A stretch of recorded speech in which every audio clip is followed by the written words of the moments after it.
आज की जो कहानी है एक ठाकुर साहब की है, सिंह साहब की, जो एक सरकारी नौकरी करते थे और उनको रिटायर होने में करीबन 6 से 7 महीने ही बचे थे, वो रिटायर होने वाले थे। लेकिन जो उनकी दिनचर्या थी रोज की, क्या होता था, उनको ऑफिस जाने में रोज लेट हो जाता था, 1 से 1.5 घंटे लेट हो जाते थे। ऑफिस के लोग और ऑफिस के बॉस उनसे परेशान थे कि ठाकुर साहब क्यों देर में आते हैं।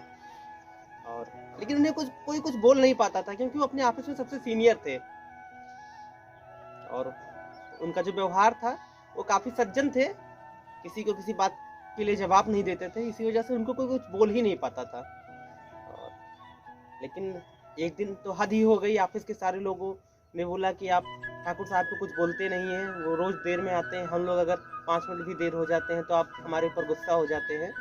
तो बॉस के मन में कहीं ना कहीं ये चीज आया कि अगर ठाकुर साहब अगर आज देर में आएंगे तो मैं उनको जरूर डांटूंगा।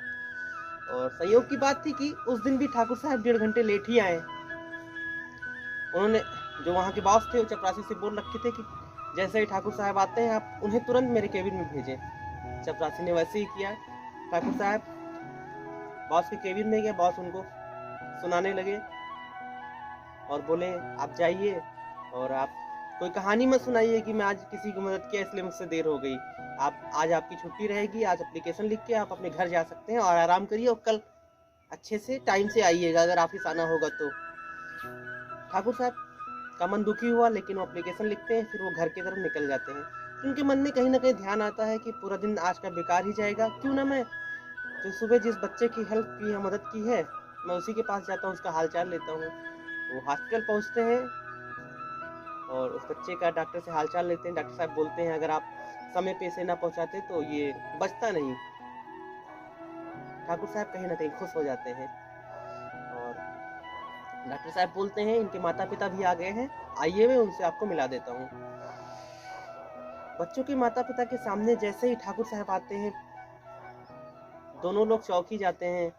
विश्वास नहीं होता है दोनों लोगों को कि ये क्या हो गया। ठाकुर साहब इशारे में पूछते हैं कि आप ही का बच्चा है। संयोग की बात तो ये रहती है कि वो जो बच्चा रहता है वो उनके बॉस का बच्चा रहता है।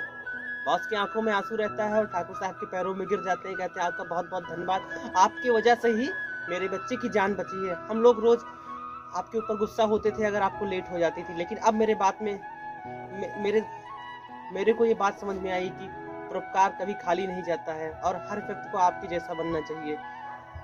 मैं आपसे बार बार बोला करता था कि जीवन में किसी की मदद करने से आपको क्या मिलने वाला है, लेकिन आज मैं समझ चुका हूँ, मेरी आंखें खुल चुकी है।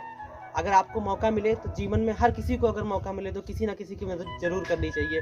हो सकता है आपकी छोटी सी मदद से किसी का जीवन बच जाए और किसी की जिंदगी बच जाए, किसी का परिवार बच जाए। इसलिए अगर आपको जीवन में मौका मिलता है किसी का मदद करने का तो उसका मदद जरूर करें, उसे मुंह मोड़ के आगे मत बढ़ें।